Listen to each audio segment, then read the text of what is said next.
My turn, Yugi boy.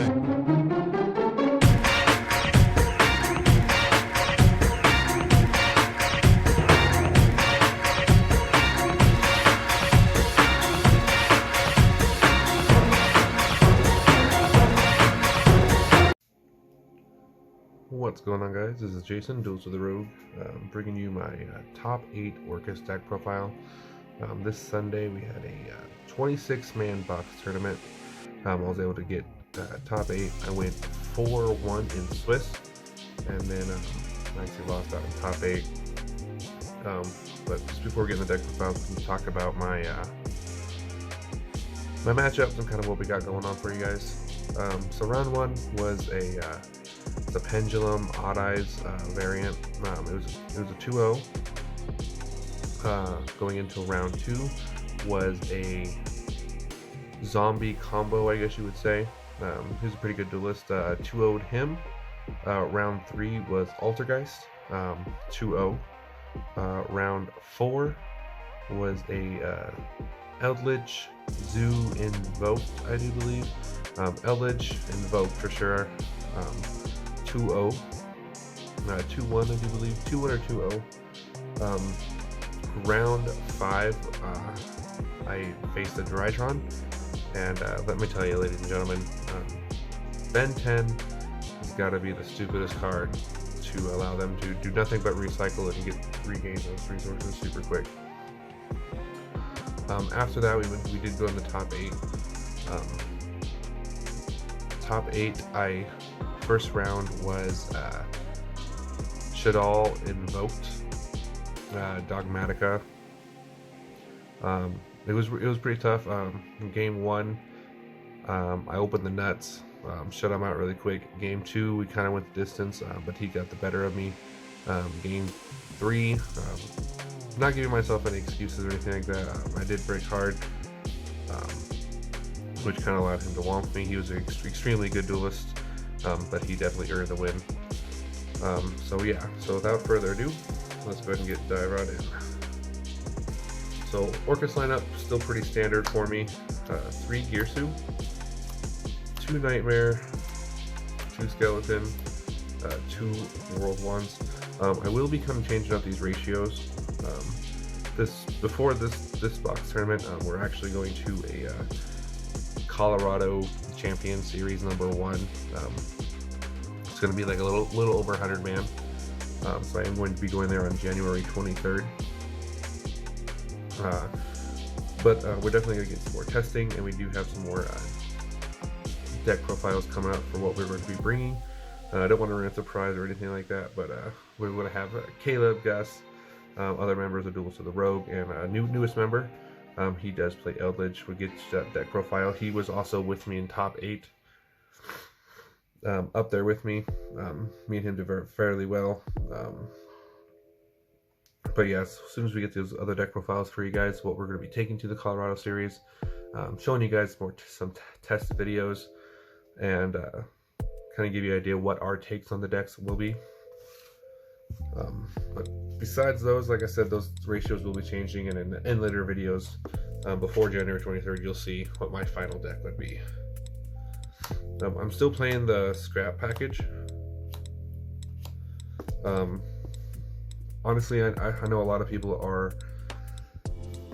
they're iffy on this combo. I think it raises the ceiling quite a bit, and it performs really well for me. Only thing that would be better if I can get this guy out of my hand. But it seems like every other game, that's the card I'm drawing. That's what happens. Every deck has a card you don't want in your hand. Dark Grepher, pseudo starter, pseudo extender. Pretty good. We are running the Dragoon package, so we do have the unfortunate bricks, but they do work really well with Dark Grepher. This deck doesn't have to rely on Dragoon. Dragoon is a huge plus for this deck, don't get me wrong. He's dark, you can play around, you're getting locked in the two dark monsters. I don't know how many times I've seen him in my opening hand and one of these guys, to pitch them, to special summon him, and to also send more dark monsters from deck to grave. Hand traps, I chose to throw in 2 Skullmeisters. Wasn't really sure what's going to be at this tournament. We did have some Colorado guys, Cheyenne, and my locals here in Scottsbluff. So I wasn't really sure what I was going to see. It actually worked really well. Seeing like the zombie matchup, Altergeist matchup, you know, prevents the Altergeist from searching. As soon as the 500 Milseek, when that hits the grave, prevents that from searching. Standard Ash. Ash, you know, performed really well. I mean, obviously it stops people from searching. Future changes, I would probably change that to Bell. A lot of decks are graveyard reliance. When you look at mine, it's heavy graveyard reliance, but Ash isn't bad. I mean, it's still a good choice. I would maybe up Skullmeister to 3 and probably replace these with 3 Bell.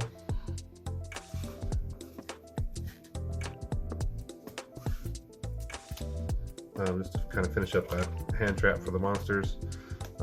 Infinite Impermanence. Doesn't really affect Drytron too much. They have like a really good play around when it comes to impermanence. Honestly, I would wait until you're going second to use it. Just cancel out that Vanity's Ruler or whichever monster they try to end on. Vanity's Ruler was usually the biggest problem. You know, prevents you from special summoning. Yeah, but I honestly might cut these out. I mean, it's not the strongest choice in this format, I'd say. Orcust cards, Babel, return. 2 return, 1 Babel. Draw power, not much you can say about it. Helps consistency of the deck. Babel, if you're not running it in Orcust, you probably shouldn't be playing Orcust. I do run a lot of 1-ofs. So we do have extenders, Monster Reborn, World Legacy Succession for the Lib combo for the scrap package. Red Eyes Fusion, Dragoon package. 1 Twisters and 1 Harpies. I know it's kind of a weird ratio. Harpies is a little bit better than Twisters because it hits everything, although Twisters does benefit me because it puts your Orcust in the graveyard from hand if you draw a Nightmare or whatever. But you want to be sent to the graveyard, but it works out. You know, you still run into people who you never know what you'll run into, such as Mystic Mine or Heavy Back Row, such as Altergeist or you know, whichever, Eldritch. 1 Foolish and 1 Called by the Grave. It's kind of different from my last list. I did have that as a mind control.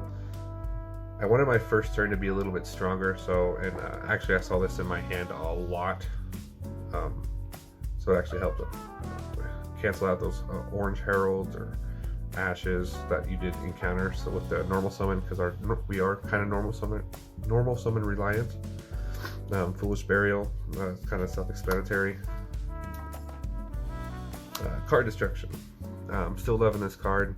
Helps unbreak your hands, gives you a new hand. You draw Nightmare, a skeleton,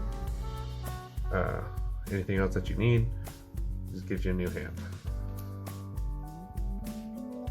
And My Spicy Tech, still the Fiend Sanctuary. It does help you play around those hand traps such as Imperm or Ash. You know, you draw the Recycler, they Ash it, you don't get to send to the graveyard to start your combo. You summon your token, you still have a first turn, which works really well. Kind of the break the bank cards. We have 2 Tactics and 2 Droplets. I do main the Droplets, mainly because it's a great going second card. You can't set up the right go first and rely on that dice roll. That is random. So this is a great going second card if you do have to go forced to go second. And going first, it's still a great card because you can activate in the damage step or damage calc, cut their monsters in half, get rid of the cards. Mainly you want to get your Orcust cards out of hand and into grave. triple tactics, self-explanatory. You want to punish them for those monster effects. Going second if they do have a Dragoon. You take their Dragoon and everything else. But great cards all the way around. I would probably, honestly, I could see myself upping to 3 talents. I've tried with 3 droplets, but seeing too many can be rough. And last but not least, the Orcust Crescendo for Galatea. In my top 8 matchup, going first, actually ended on one of the best boards I could. Had Anaconda with an IP, Galatea, and a Dragoon, and this set face down. IP goes into Appaloosa for that rank 4 on your opponent's main phase, and it's kind of easy win. So for the extra deck, it's kind of the same. Link Kribo, 2 Ding Gearsus, 2 Galatea, and 1 Long Gearsu. Don't really go into Long Gearsu as much. He is good there for the grind game. I am honestly thinking about either switching him out for a 3rd Gearsu or possibly a 3rd Galatea. Nightmare Unicorn, just for the IP plays. IP, sometimes just an IP with a Gearsu in the grave that's enough. They normal summon Gearsu, they special summon IP, use your Gearsu and go into Nightmare, bounce it. It's pretty good. Scrap Wyvern for the scrap package. Same with the Lib. Sometimes I would just leave this on the field with the IP. Going into an Appaloosa and then you get a bounce with Lib is really, really strong. Topologic, didn't really go into him as much this tournament. I only had one really back row reliant, which was the Altergeist. I did see a zoo, or not a zoo, but a Eldritch invoked, but he didn't really see too many of his back row cards. Just for the rank 4s, finish up the rank 4s with Appaloosa and the access code. Actually saw access code Talker a lot. This helped with those OTKs. Really nice. And last but not least, 2 package deals here. Verde and the Dragoons, kind of self-explanatory.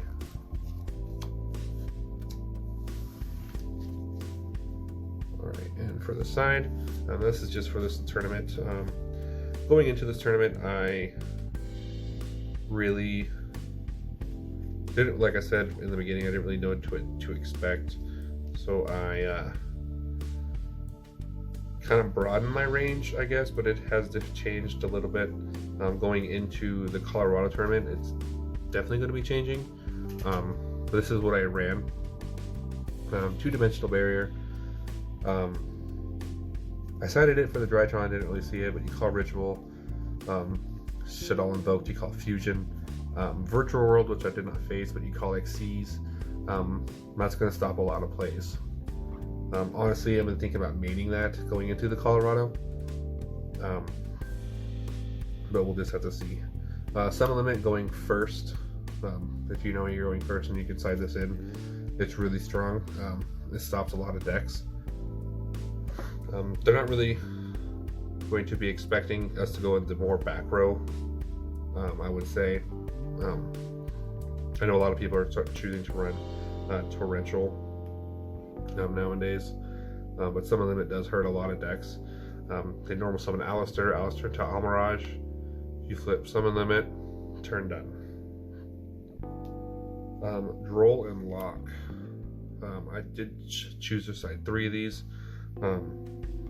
Honestly, if I put it in my main deck, I would have been okay as well. Most of the time I was siding out for this. It was a good card, it performed well. We have 2 Gamma Seal just for going second. In case we had any big boss monsters we had to get rid of, such as Eldritch. You take off the Golden Lord from the field and most of their traps are dead. 2 Nibiru just to combat the combo, 2 Lightning Storms just to combat the, well, I mean, almost anything. You know, they leave their monsters in attack position. They're easy targets. They have a back row that you're kind of worried about. You want to call that. Evenly Matched is still on the side. Honestly, I could see myself taking this out. Every time I drew it, it was very underwhelming. I just think there are better options that are definitely going to be making it into the side, especially going into this Colorado tournament. But yeah, guys, this is, like I said, side deck is completely optional. It's based on what you see in your locals or your meta. But if you just make sure you give us a like and subscribe, and we will be giving our updates to our decks. We're going to be having an Eldritch come out for you pretty soon, and then we can get Gus and Caleb's decks on there, and so what they're going to be talking about. I'm pretty excited to do this for you guys. If you like the mat, make sure you check out the description down below. Our old buddy, old Cryman from TEAMCOG has these in his store. If you use the code DOR Duels to Rogue 10 for 10% off the mats. But anyway, guys, this is Jason, Duels to Rogue. Thanks for watching. Have a great night.